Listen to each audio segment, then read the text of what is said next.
Azərbaycanda fəaliyyət göstərən bir sıra yanacaq doldurma məntəqələrində vətəndaşların hüquqları ciddi şəkildə pozulur. Müxtəlif üsullarla maşınlara vurulan yanacağın həcmini azaldır və yaxud digər vasitələrdən istifadə edirlər.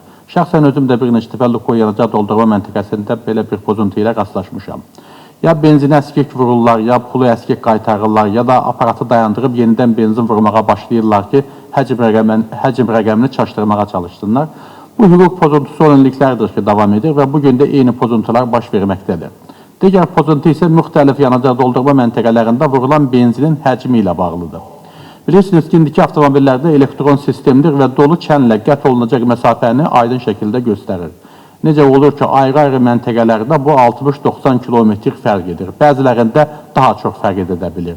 Çünki benzin uğurlanır və bu rəqəm gündə 10 tonlarla ölçülür. Mən aidiyyatlı qurumları bu sahədə nizam-intizam yaratmağa və vətəndaşların hüquqlarını qorumağa çağırıram.